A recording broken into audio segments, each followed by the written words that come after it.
What's going on, Cyclone Nation? We are Cyclone Central, currently trying to figure out our live stream as we are going live here on X and on TikTok. TikTok was malfunctioning a little bit, but we are live on X. I can currently see us live on X. My guy Owen over there at Top Tier Iowa State. What's going on, big guy?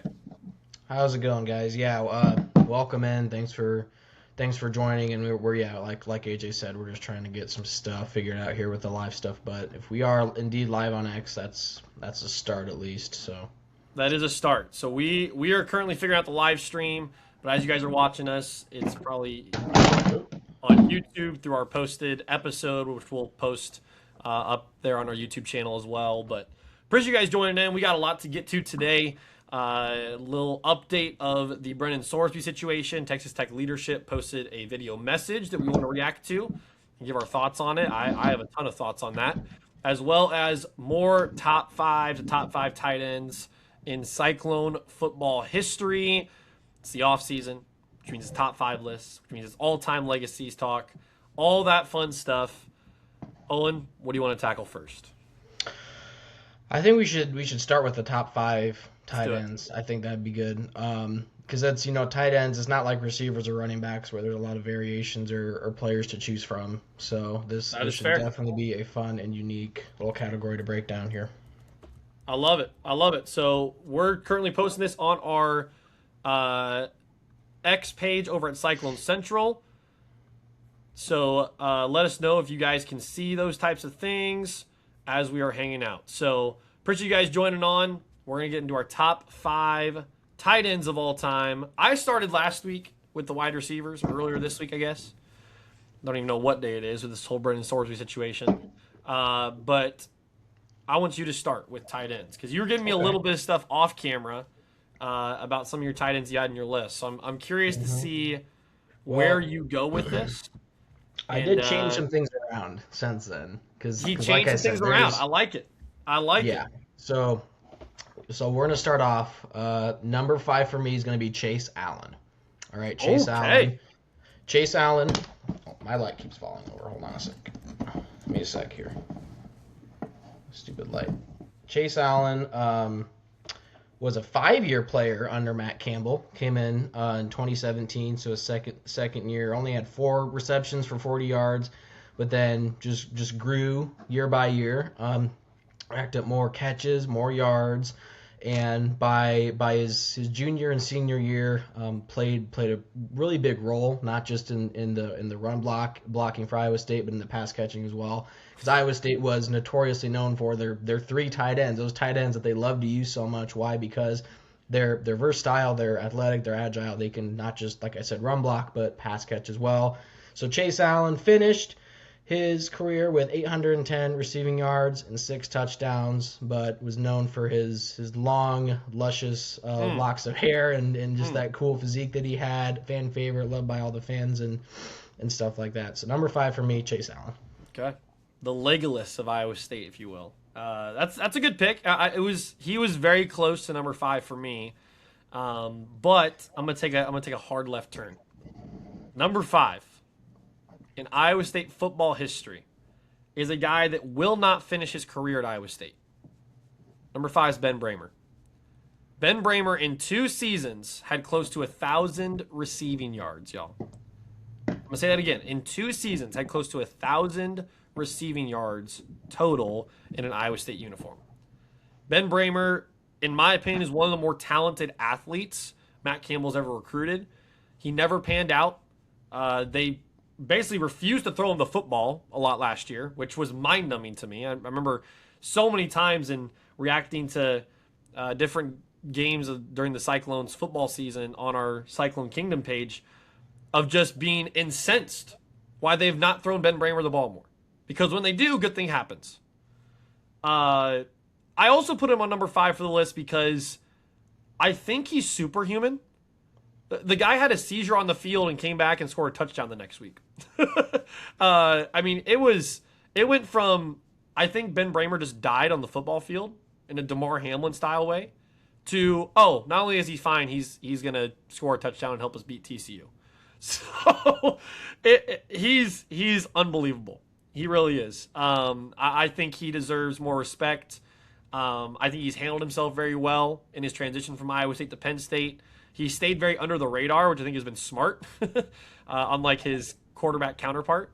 And so I think, at least in my mind, he's going to be remembered well in a Cyclone uniform. Then again, I don't know what he's going to do for Penn State or how well he's going to play, but he's a top 5 tight end just based on his talent and based on the stats that back that up. So number 5 is Ben Bramer. Yeah, and that's honestly, I didn't really even think of him because he's, like you said, he's not going to finish his career at Iowa State, but great player, great athlete. Definitely would have been around 3 or 4 draft pick. If he'd stayed at Iowa State, who knows where I'll end up and how this season will go at Penn State. But my number 4 is going to be, I believe that you pronounce it, Keith Krepfel. 1970s guy, 3-year player in the Big 8. Finished his career with just over 1,400 receiving yards, 16 touchdowns.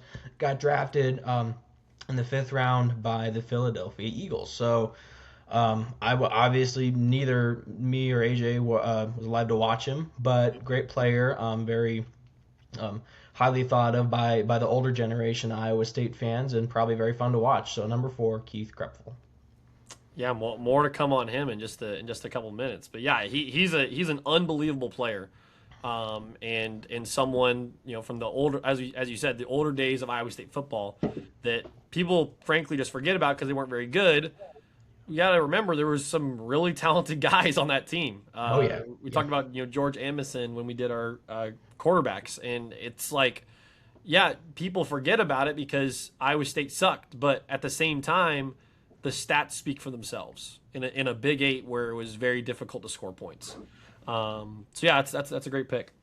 Number 4 might be a hot take, but number 4 for me is a guy that I think is kind of in between the Dan McCarney and the Matt Campbell era. A guy that was kind of sandwiched in between that people kind of, I think, lost because of a guy you talked about off camera, EJ Bibbs. By the way, honorable mention, EJ Bibbs. I do not have him in the top 5. Number 4 is Colin Franklin. And you might say, Colin Franklin? Wasn't Colin Franklin a wide receiver? He was not. He was a tight end. But people think of him as a wide receiver. I know I think of him as a wide receiver because he was built like a wide receiver. And he caught the ball like a wide receiver. And he had yards after the catch like a wide receiver. Colin Franklin was good. He had 1,000 receiving yards in his career as a tight end in a spread offense. Remember when Paul Rhodes came in, we're going to start the spread offense, and it went horribly wrong. Well, sometimes it worked with Colin Franklin, and sometimes it didn't when we threw bubble screens 17 times a game. So Colin Franklin deserves to be on this list. Like I said, he's built like a wide receiver. He didn't even line up in the slot sometimes. But he caught the ball at an incredibly high rate. Again, similar to what you were talking about with Keith Krepfel, a part of an Iowa State team in an era that wasn't very good. And so people are just kind of like, forget about those guys. No. If we're making an all-time list as we are right now, some of these guys deserve to be on there, and Colin Franklin deserves to be on there. He's number 4. Yeah, I do not have him in my top 5, but that's not a terrible pick. Definitely could be a guy who's one of the more forgotten players. But my number 3 is going to be EJ Bibbs, and I know this might be a bit of a hot take as well, but he was only a 2-year player. Just an incredible athlete for his size, for his build. In his 2 years at Iowa State, racked up over 800 yards, 10 touchdowns, and just 84 receptions. I mean, so this was a guy they like to target and get the ball to. So number 3, EJ Bibbs. I love EJ Bibbs. I think from a talent standpoint, he's one of the better Cyclone football players of that era. So it was so hard not to put him on the list, but when you talk about it from a stats perspective, I think these guys kind of clear him in a different way. But I mean, he's got one of the greatest tight end catches in Iowa State history. That one-hand catch, I think he was against Baylor. So he's a great pick. That's a great pick. Number 3 on the list for me is another older Cyclone football player that kind of in that Keith Krepfel era. I can't remember if he was before or after. Mike Bush.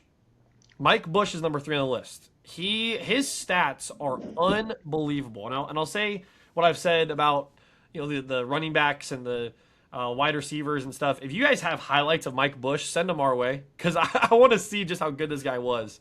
Because seeing pictures of him and seeing stats of him, I mean, this guy was a wrecking ball. So, yeah, Mike Bush. I believe he's top 20 all time in receiving yards at Iowa State. So, or top 25, one of those two. But he is a mountain man in a Cyclone era of football that was not very good, but he played well. He wore the Cyclone uniform well. There wasn't any transfer portal during the Mike Bush era, so didn't have to worry about him going to a different school. But he deserves respect in this. So now we're getting to some heavy hitters after this, but Mike Bush deserves to be number 3. Mm-hmm. Yeah. So my number 2 is your number 3, Mike Bush. I have Mike Bush at 2. And like you mentioned earlier, a Big 8, hard to score in the Big 8. And so he only had 4 touchdowns, but had over 1,000 receiving yards in his career. And like you said, just an old timer, a guy who was really good at the game. They like to get the ball to. And yeah, I don't really have much else. You did a lot of the talking there. Yep. So my number 2 is Mike Bush as well. Yep. And then my number 2 is a guy you mentioned earlier, Keith Krepfel. The reason I have him much higher is if you look at the all-time receiving yards in Cyclone football history, Deshaunte Jones and Quentin Bundridge and these great Iowa State wide receivers, Keith Krepfel has more receiving yards than them, and he's in the same category as them. Oh, yeah. So he did work in a Cyclone uniform. So again, send some highlights our way if you guys know Keith Krepfel or have seen him play, or if you're an older Cyclone fan and watched him play live. We'd love to kind of see just what made him great because the stats are astounding. I mean, he's in the category with, like I said, some of those great wide receivers, some of the wide receivers we talked about last week or earlier this week of the Todd Blythes and all these guys. Like Keith Krepfel's in that top 10, top 15 with those guys that we consider some of the greatest athletes Iowa State football's ever seen. So Keith Krepfel, even though we've never seen him play, even though we weren't born when he played, he deserves a lot of respect. So he's number 2. Yeah.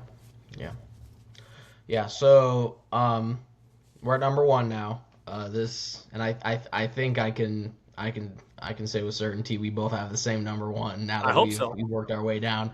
For me, it's going to be Charlie Kolar. Yep. 4-year player under Matt Campbell. Came in his freshman year, made a pretty solid impact. 11 catches for 137 yards and 3 touchdowns, with his first touchdown of the season coming against at TCU. And this was kind of like Chase Allen, just developed throughout the years, got better, got 10, 20, 30% better as each year came around. Finished his career with over 2,000 receiving yards and 23 touchdowns. So this was a guy who had the speed, the hands, the agility of a receiver, but was also 6'6", 230, 240, could go out and run blocks. So number 1, Charlie Kolar. Yep. He's one of the best pass catchers in Iowa State history. Just period. You talk wide receiver, running back, tight end, Charlie Kolar's in that conversation.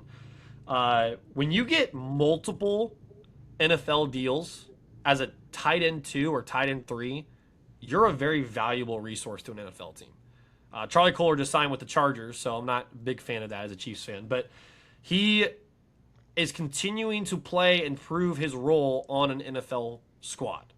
And that speaks volumes in an era where tight ends, you have to be a certain type of build and a certain type of guy in order to make it in the NFL. Yep. Charlie Kolar has made that the case, and it's because of what he did at Iowa State. You think about that 2020 season, which, if not for 2024, is probably the greatest season that Iowa State football's ever seen, where they go to the Big 12 championship and then monkey stomp Oregon in the Fiesta Bowl. Charlie Kolar had some of the biggest catches of his life in that season. And then in 2021, backing it up with some great catches as well. So one of my favorite Cyclones, kind of, paired with Brock Purdy and Breece Hall. We kind of think of those as the trio that kind of made, when you think about Iowa State kind of ascending to that top 15, top 10 team that they were in 2020 and 2021, it was because of that 3-headed monster. You had Brock Purdy, you had Breece Hall, and you had Charlie Kolar. And if only the wide receivers had kind of panned out more. I know we talked about Xavier Hutchinson a little bit earlier this week. Maybe we talk about Iowa State football a little bit differently. Maybe they do win that Big 12 championship. Maybe Isheem Young doesn't get kicked out for targeting. Just all these things of that, what that season was about. Charlie Kolar is a mainstay in there. When you think about that season, you think about Charlie Kolar in that black Iowa State uniform, which, remember, debuted in 2019 or 2020 when Brock Purdy first came on the scene. And we'll never forget him because of that. So I'm rocking the black quarter zip Iowa State sweater today in honor of Charlie Kolar. So he's a great player, and I'm cheering for him, except when the Chiefs play the Chargers. So. Yep. And honestly, I think, and you're probably not going to like when I say this, but I think the Chargers are a really good fit for him. The style, the offense they run, I think he's going to do really well there. Yeah. So that's our list of the top five greatest Iowa State tight ends of all time. So now, that concludes the offense. So we'll have some defensive players coming soon, and you might be thinking, top 5 offensive linemen. That's really tough because there's not really a lot of stats to find about offensive linemen, and we don't know anybody outside the people that we've seen actually play. So we're going to kind of bypass that and go straight to defense. So if you're an offensive lineman at Iowa State that's played at Iowa State, we respect you. Don't worry about it. Thank you for wearing a Cyclone uniform. But so that concludes offense. We'll put up those top 5s on our X page soon. So moving to the Brennan Sorsby stuff. It just feels like we've been talking about this for like 2 straight weeks. It's crazy. It just and it's it's every day. There's something new every day. There's something that comes out. There's something that's posted. There's something to the likes of the situation. And it usually isn't good. It usually isn't something that's like, oh wow, this is great. This is steps in the right direction. And to connect the dots to that, the most recent thing was Texas Tech's leadership, the president, athletic directors, the board of directors, whatever, putting out a 20-plus minute long video basically explaining everything that they've already explained. All the statements, all of the conversations, basically just saying, we care about our student athletes. We know Brennan Sorsby messed up. We know he made a mistake, but he deserves a second chance. And we care about the integrity of the sport. Well, no, you don't. If you cared about the integrity of the sport, you would kick him off the team. Yep. Because what he did breaches the integrity of the sport. It violates the integrity of the sport. So if that's bullcrap. So if you really did care about the integrity of the sport, you would show it. All right? You can't be all bark, no bite, Texas Tech. All eyes are on you. The Big 12 needs you. The Big 12, you are the Big 12's banner team. BYU is not quite there. Texas Tech is. Texas Tech has the most money out of any school in the Big 12, and they have the best shot at representing the Big 12 in the playoffs. So to continue to drag out stuff like this, it's just going to hurt the Big 12 even more. AJ, what are your thoughts? Yeah, I mean, it was very interesting. So they posted that, I don't know, Thursday night. And very, very late, which was like, had they been like making edits to it all day was what my first thought was. Is like, why are you posting this at 10 p.m. Central Time? And like you said, it was the board of directors. They had their president there. They had Joey McGuire there, a football coach, the athletic director. They had their health and well-being center director there as well, which I'll get to in just a second. But I'll say this, it was very interesting. I posted some thoughts on Twitter about it, and I want to start here. Here's what I will commend Texas Tech for. They clearly care about Brennan Sorsby as a person, and I think that's admirable. All the other stuff that we're going to get to, I'll get to in just a second, but I want to start there because that's important in this situation. And I think people have forgotten that because rightly so, we're thinking about college football, and we're thinking about wins and losses. We're thinking about, are they going to have an unfair advantage? But Brennan Sorsby has an addiction, and we're not just this motivational speaking podcast. But if you will, for just a second, just understand like what Brennan Sorsby is going through by his own fault. He's not like the victim or anything. He's done this, but he has an addiction, And Texas Tech made it very clear that he has an addiction, which was very encouraging to hear because a lot of people are just kind of like, oh, yeah, he messed up, and they move on. Here's where it gets tricky. Texas Tech wants Brennan Sorsby to be a part of their football program and to be a part of their school. I'm okay with that as long as it's to help the person. What they were describing is Brennan Sorsby needs to get help. And here's where the health and well-being thing comes in. They've had a health and well-being center on campus for people in this type of situation where they help students. That their president even talked about, we've had students in the past that we've helped and it didn't get this publicity. Well, okay, the students that you helped weren't a top college football quarterback, so that's why I didn't get publicity. But they've helped people like this before, so that's great to hear. Here's where I agree with that. As long as Brennan Sorsby gets the help that he needs, and you just treat him as someone who has an addiction and needs major help, you know what? I'm fine with it. Now, I agree with you, Owen, that I think if they kick him off the team, that's also a right decision. But if they feel like, and they made a point of this, if they feel like that he needs to be around his teammates, that he needs to be supported, that he needs to be cared for, you know what? That's admirable. As long as he doesn't touch the football field. Mm-hmm. As long as he doesn't touch the football field, that's all admirable. Because you're caring about the person that's struggling with something. Joey McGuire has been the most mature one in all of this, by the way. Now, he made the weird comment about, well, at least he didn't murder anybody. Or didn't. It's like, okay, we're comparing this to murder now. That's a little weird. But what he was trying to get at is what I understand is like the reason it's a big deal is because he has an addiction. And the reason why I think when Joey McGuire's been mature about it is everyone else is like, well, at some point he's going to play. At some point he's going to play. Even Texas Tech University and their athletic director. Oh, we care about, integrity and we want him to have a chance to fulfill his career. You know who didn't say that? Joey McGuire. Joey McGuire said to a bunch of reporters, for people thinking that he's going to play in week 3 after he's suspended 2 games, it is a huge stretch. And that caught my attention, Owen, because I was like, that's Texas Tech's football coach. That's the guy who gets to make the decision on whether or not he plays. So that's where I agree with it. And I wanted to start there because what we're about to do is just completely bash the rest of it, and understandably so. But I think Texas Tech is right there. Yeah. Your thoughts first before we continue. That's a great point.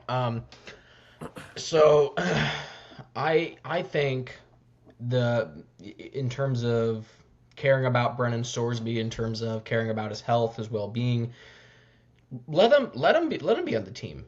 Let him, be in the locker room. Let him be around the rest of the quarterbacks and everyone, and just have fun. Let him be with his, because I'm sure he has lots of friends there as well. Like, let him do that. But like you said, don't let him touch the field, right? So, and you make another great point. He's not the victim. All right, no, people should not be treating him like, oh, this poor kid, he was victimized and he's being hated and abused. No, he made these decisions, he made these choices to make all these bets, and let's be real here. He's not the only college football player, and he's probably one of hundreds actively in the past, currently, whatever, who bet before and stuff. Yeah. And so that actually leads me into my next point here. My next hot take. You can call it a bold opinion, but people need to be asking more questions regarding the circumstances, the events, the layout of this whole thing. Because why isn't Indiana getting any thrashback here? Why aren't they getting any criticism? Yep. Right? Why is it only when he's on a Big 12 team? And it's not just any Big 12 team. It's Texas Tech, the best Big 12 team, the only team that can potentially make the playoffs or represent the Big 12 in the playoffs in a 12-team format. And then that raises a question. Sports book. Okay, it was a sports book, and they reported it to law enforcement. Well, and this might be stretching it. This might be taking it far, but part of me wonders, did someone pay off this sports book to publicize it or to make it a thing? Yeah. only when he was on a Big 12 team did they know that he was making these bets at Indiana? Did they know that when he was at Cincinnati, was that when they figured out, oh, this was Brennan Sorsby that made these bets, and he could, he's going to transfer to Texas Tech, so let's wait until he transfers there to do this. Why? Because it's only going to hurt the Big 12. It's only going to hurt Texas Tech. Yep. What if someone from the SEC or the Big Ten or the higher up, some form of corrupt power who has a lot of money, did this? And I'm not saying this is what happened, but I'm saying we need to be asking more questions about this. Like I said, the circumstances and the layout of the situation, because there's something about this that just seems odd. The timing of it, the alignments, the gears and keys of it, it just seems odd to me. Yeah, no, and you've mentioned that before, even when we were just texting back and forth about it. Why is Indiana not been contacted? Why is Indiana not come out with a statement? Why is Cincinnati not come out with a statement? Where are these other schools? And the role they've played? Because Texas Tech is right, and their president said this in a statement. They themselves were not a part of any of the betting. That's true. Brennan Sorsby, this came out after Brennan Sorsby had transferred to Texas Tech. That does not mean that Brennan Sorsby was betting while he was at Texas Tech. There's a difference. And so Texas Tech is in the right in saying that we are not obligated to be a part of this discussion of we are a school that is responsible for his betting. We're responsible for the person. It all happened it's all Indiana. Correct. I mean, this was under Indiana jurisdiction. This was under Indiana University. Like when he was in school, this was all happening when he was a backup or whatever quarterback at Indiana in the Big Ten Conference. Correct. So that's why I wanted to start with like commending Texas Tech, because what I'm about to say might sound contradictory, but it's completely on line with what I just said. To your point, Owen, if Texas Tech lets this guy play a snap of football, they are going against what their school stands for. Keep in mind, during that video message, in front of millions of people, keep in mind it wasn't a Q&A, which is fine. I know people were upset about that. Well, have them ask you actual questions.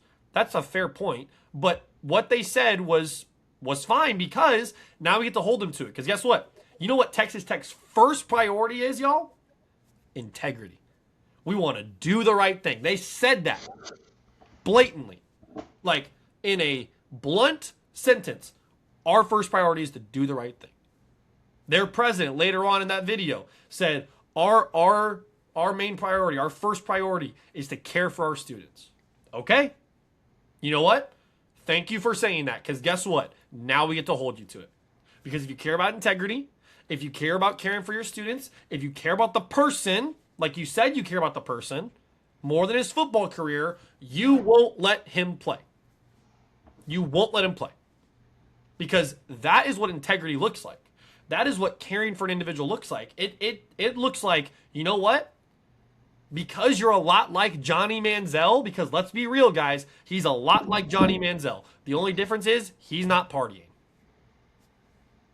I'm sorry.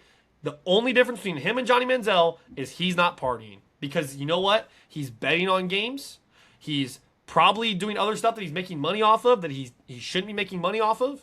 I know Manziel was before the NIL era, but Sorsby has an addiction and is not in a good spot. Here's another point. He has said in meetings with the president, with the athletic director, he looked me in the eye and told me he didn't bet in his own games. Bull crap. Baloney. You're going to take the word of a guy who 4 years ago started betting on games and only a couple months ago decided, I should probably tell him I bet on games because I'm going to get caught. You're going to take that guy's word for it. No. I don't care if he's crying and sobbing and looks super genuine. I don't believe him. It's bullcrap. I don't believe him. Neither would I. And guess what? If he did bet on his own games, this is even worse. Because it's bad enough to bet on college games as a college athlete. If you're betting on your own games and you still get to play college football, I need Hunter Decker's, Gyro Brock, Noah Shannon's lawyers to sue the Texas judicial court system for billions of dollars. Because that's who's at fault here. And people forget that. People think, oh, the NCAA, this is their fault. No, it's not. It's the NCAA. The only reason it's the NCAA's fault is because they don't have enough power. And that's what President Trump is trying to change with this Protect College Sports Act. Say what you will about politics, whatever you want. Donald Trump is trying to save college sports. He's trying to give the NCAA, Senator Cantwell, Senator Cruz. They're trying to give more power to the NCAA so they can make decisions on this. More on that in a second. Yeah. But Brennan Sorsby, if he bet on his own games and still gets to play, which, guys, he bet on $90,000 worth of games. Are we actually seriously looking at each other in the face and saying, yep, but he didn't bet on his own games? Are you seriously saying that? $90,000 is a lot of money. There's not enough football games to go around that he didn't play in. There's not enough games to go around. Eventually, he had to have bet on a game that his team was participating in. And I'm just going to throw this in real quick. This was kind of pre-early NIL era, but it's the irony of it is $90,000, what he's making at Texas Tech, or what he was going to make, which I think is around $5 million. It could be more. Yep. It could be more. That's only 18% of that. That's 90,000 is only 18% of $5 million. Wild. So all of that betting, all of that work, all that stuff, which eventually came back to bite you. It's really it's like nothing compared to what you would have had, the money that you would have got. Not since I'm sure they were paying him like just over $1 million at Cincinnati, maybe $2 million. Like, why? You know, and that's why it's an addiction. That's why it's an addiction. No, yeah, absolutely. That's because, why when why else would you? Yeah, and it sucks, but going back to my point earlier, Texas Tech, he didn't do it while he was at Texas Tech, and I think, and not to reiterate this 100 times, but it just really seems odd to me that this this whole thing, you know, it just all happened just very abruptly, very randomly into Texas Tech and the Big 12.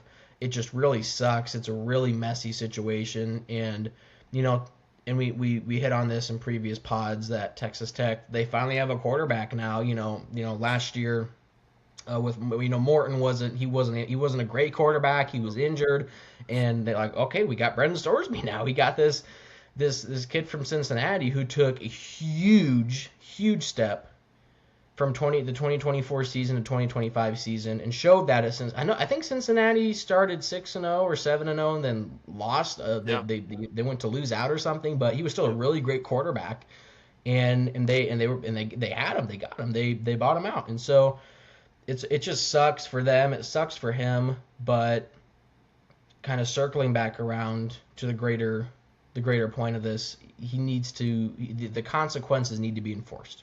Yes. Texas Tech, they got, and I think, we said before he was granted his injunction that he wouldn't play, and we still, at least I still believe that he won't play, because I just, like we said before, there's just too many things working against him. There's just too many, the media, the country, the NCAA. I do not expect him to play a snap or a down in college football ever again. Yep. And I think, like I said, he should be, just for the greater good of it, compensate him 40-50% of what you were going to. Texas Tech, they have oil money. They can, they probably wipe their butts with $100 bills down there. So just give him the money. Say you can be on the team, you can dress, but you're not going to play. And honestly, if I was Brennan Sorsby, I'd be really grateful. I'd take that deal. I'd be grateful, and just, you can train for NFL camps, you can work out here, but you just can't play. And I think that would be the best case scenario, the best situation, the best decision that Texas Tech, Joey McGuire and their leadership can make right now. That's a great point, because I think what gets lost is when the injunction happened, people are just like, oh, well, we're screwed now. He's going to play. Guys, Texas Tech has made no indication that he's going to play anytime soon. No, this is a long process. And their president, very long process. I saw even yesterday, their president, after the video message came out, put out an email to Texas Tech students saying how they're handling the situation. And it sounds very clear that they are not expecting him to play football anytime soon. You know what? If that happens, I'm going to say this, I will have so much more respect for Texas Tech. And everything we said earlier this week about, we hope that they have the worst season of all time. If Brennan Sorsby doesn't play, I will be a Texas Tech fan again. Yeah, Iowa State doesn't play Texas Tech this year. They were a great team last year. They had a Heisman candidate who was a linebacker. If Brennan Sorsby doesn't play and they're just caring for him as an individual and he's, like you said, training for his future that he might want to have in football, that's fine. And that's great. The only difference is all bets are off. And we go right back to where we started if they all of a sudden are like, he's making great strides and he's going to play week 7. Okay. Time to wash your hands of this and clack, get ready to get headhunted. And you made a great point.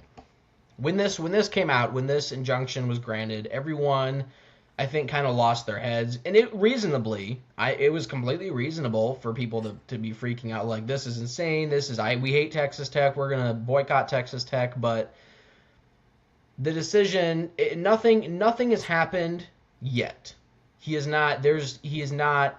There's not been a clear-cut decision or a statement of he's going to play or he's not going to play. And he's already missing the first 2 weeks. Trends, right? There's only been trends, down, up, straight. He's already missing the first 2 weeks, so that's a key part of this. Yeah, and so obviously right now in terms of what kind of terms, it could be a temporary thing. You're on bad terms with Cody Campbell, Joey McGuire, Texas Tech, and then they make the right decision and you gain your respect back for them, right? Yeah.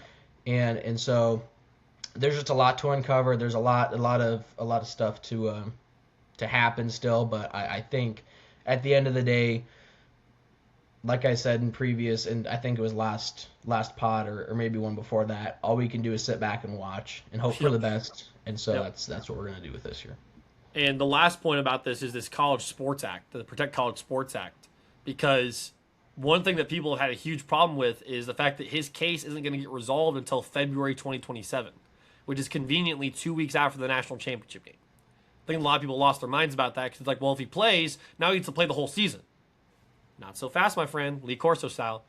If the Protect College Sports Act, and I know there's still a lot of legs that need to be worked out, if the Protect College Sports Act is passed into law before February 2027, you know what happens to Brennan Sorsby and everyone else that's illegally betted? They're no longer eligible to play college sports ever again. Ever again. And yes, that also means Hunter Deckers and Jywell Brock and all these people, but you know what? Justice is served for everybody else. Yeah. All the people that have been behind the scenes, that they're maybe not as much of a public figure, they're not as good at their sport or whatever, they are now deemed ineligible as well. That is a key point. So for everyone that's upset about February 2027, he might get to play the whole football season before he has to worry about whether he can play college sports again. And then it won't matter anymore. It might. Because I should also mention, we should bring up the John Mateer. Does anyone remember the John Mateer for Oklahoma? Great point. Great point. That seems like it just got thrown under the, thrown behind the bus. I mean, what happened with that, right? Yep. That's AJ, a great point. Yep, that's a great point. Keep tabs on that as well. And if we know anything about Trump, again, we're not a political podcast, we're not making any. But if we know anything about Donald Trump, he is going to do things quickly if things develop. And so just keep tabs on that, because if that's passed into law in October, and we're in mid-October, and Texas Tech is like, oh, Brennan Sorsby's made great strides and all this baloney, which hopefully they won't, but say they do. If that's passing the law, it's not going to matter. No. And justice will be served. So we're in a great spot, and I think hopefully this is one of the last times we have to talk about it until more developments come out. But I wanted to at least touch on that video message because it was very intriguing. I think they said a lot of good things. I think Texas Tech has handled themselves admirably so far, and I hope that they carry that out. So you have a couple thoughts that you want to get to regarding the NBA Finals. We are an Iowa State podcast, but when there's major sports news, we also want to discuss that. I admittedly don't follow the NBA as much as my counterpart, but the Knicks did have the greatest comeback in NBA Finals history. coming back from 29 points to beat the Spurs. So Owen, you have a couple thoughts about, and even a take I hear, a hot take about the NBA Finals moving forward. Yeah, I mean, the NBA Finals, last year with Halliburton, and admittedly that was really the first time that I was invested in the NBA Finals. Oh, same. I really wanted to watch it, Yep. and it just I've come to realize that it feels rigged, right? It's just like, I don't have anything against the Knicks personally, but their fans, I mean, their fan base, this is something else, right? You hear about, the Eagles have the worst fan base, or Alabama does, and I mean, these Knicks fans they're insane. Yeah. Psychotic, mean, rude, inconsiderate. Yep. It just there's so many words that could be used to describe the Knicks fan base. And it would suck to see them win a finals for the first time since 1973 or something like that. Before, yeah, 73 or something, yeah. But to blow a lead like that, I mean, gosh, it just I looked up, I turned on the game. Oh, their Spurs are beating the crap out of them. We're gonna have this tied up at 2, and the Knicks come back and they're down 1 point and they score a basket, and the Spurs answer, and then they get a steal. I believe his name is De'Aaron Fox or Deshaun Fox or something like that. Gets a steal, and what's he tries to go for a layup? Like, why? Just dribble out, get fouled, go to the free throw line, and go up 3. That's kind of stuff. It's just like this. There's no way this isn't rigged kind of stuff. There's no way this isn't, like, it just seems so. It's just, it feels so much different than watching college basketball. It just, I don't like it. I don't like the NBA, their style of play, but it would have been awesome for the Spurs to win. Wemby, the kind of player he is, I'm a sports cards collector, so I got some really cool Wemby cards that would have been nice to see stock shoots on those, the finals, Knicks will probably take them tonight and win for the championship, but who knows, maybe the Spurs will make a little comeback. But the Spurs know how to take the lead, they just don't know how to obtain it, how to hold it, how to win with it. And so AJ, however, is more of a soccer, bought in on soccer than I am. Do you want to hit on the USA soccer game last night? Is USA? Yeah. Are we a soccer country now? Are we? Dude, I don't know, man. I don't know. All I know is it's the first time this is a crazy stat. It's the first time that the USA soccer team, the men's soccer team, has won by 3 goals since 1930. 1930. Wow. Guys, how bad of a soccer country is the U.S.? I don't know. We haven't won by 3 goals in the World Cup in 100 years. So, needless to say, I am not like dialed in on soccer all year. I'm not like this like Premier League guy or MLS guy or whatever. But when the World Cup comes around, I'm invested a little bit. I'll watch highlights here and there. I've refused to watch like a full game because in 2014, I don't know if I told you this story, but for the viewers, in 2014 I watched the U.S. and Belgium, and it was a knockout game. If the U.S. lost, they were out. Elimination game. And it was 1-0 for 90 minutes, and I'm like, I'm done. I can't do soccer, man. This is so boring. It's a very slow-moving game. It's a very slow-moving game. So I will watch highlights. I will be dialed into that. If the U.S. does make it to the knockout stage, which hopefully they will, I might be a little bit more dialed in and might end up watching another full game. But no, I'm excited. I think U.S. soccer's in the best spot it's ever been in. They scored 4 goals yesterday against Paraguay, and they scored 4 goals total in the 2022 World Cup. So they already amassed their same amount of goals in the entire World Cup 4 years ago in 1 game. So they're in a really good spot. They're in a really good group where they can make it out of that group and potentially get to the quarterfinals or even semifinals. So yeah, again, I'm not too dialed in on soccer, but during the World Cup, especially when it's in North America this time around, it's really, really cool. It's really, really cool. Yeah. For the first time in like 30 years, I think, 32 years. that it's been hosted by the U.S. and Mexico and Canada. So I'm excited. I think we'll see what happens. I don't have too many expectations. U.S. is not a soccer country yet. Could be. We're an everything else country, but it's not soccer quite yet. Correct. And in terms of the NBA Finals, I haven't been too dialed in, but I will say this, because we are an Iowa State podcast. You know who's staying in the way? And who's the only man that can stop the New York Knicks? Tyrese Halliburton. He's the only person in the entire NBA, in the entire pro basketball world, that is capable of stopping the Knicks. The Knicks, he is their daddy. The Knicks have lost one game this playoffs. One or two, because they lost one before the finals and one against the Spurs just recently. They've lost twice. They're on a historic 2017 Warriors run. You know what didn't happen last year?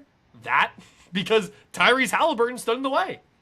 And if not for a torn Achilles, injury university at Iowa State, the Pacers would have an NBA championship. And so as someone who's dialed in on the Pacers when they make the playoffs, that sucked to see. I cried like a baby when it happened because I knew he was on a heater, Owen. Oh, my goodness. He had 13 points in 4 minutes. I mean, the guy was cooking. He was going to have 50 that night.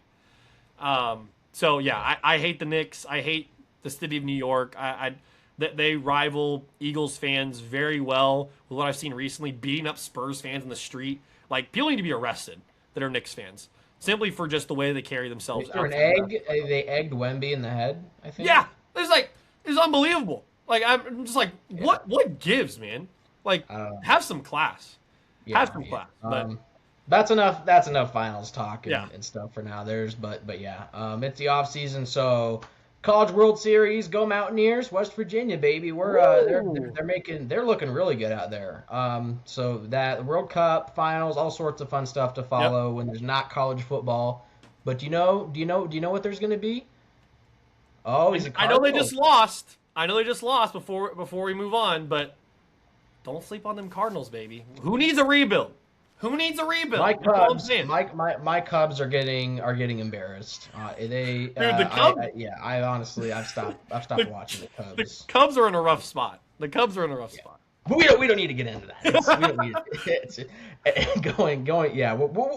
What were we even talking? Oh, football. 11 Saturdays, baby. 11 Saturdays until college football is back. Week 1, week 0. I don't know. I think they were talking about getting rid of week 0, something like that. I don't know. But college football, it's right around the corner. It's coming Jimmy Rogers era. Man. Jimmy Rogers era, and we're here to cover it. Thank you all, for those of you on X, for tuning in. Hopefully we can get stuff up on the TikTok and YouTube here sometime soon. But yeah, for those of you who did tune in, thank you. We appreciate it. We appreciate your views, your likes, everything that makes what we do possible. And yeah, AJ, do you have any final thoughts here? Yeah, just stay dialed in, guys. We're an exclusive Iowa State podcast, so we're not going to charge you for anything. Our sources are going to come from people that we follow on X or people that we know. We're not going to mooch off anybody else. So we appreciate you guys being dialed into this. We want to give you guys exclusive, genuine Iowa State content. So YouTube, X, TikTok, we're all over there. We're also on Spotify, Apple Podcasts. Rate and review the podcast. Let us know what you think. That helps the algorithm kind of put out more of this Iowa State podcast. We appreciate you guys. Like Owen said, this has been a lot of fun, and it's only the off season, and we're getting a lot of traction already. I can't imagine what's going to happen once football's in full swing. So should be a lot of fun. Yeah, should be a lot of fun. Thanks for tuning in, and roll clones. Roll clones, baby.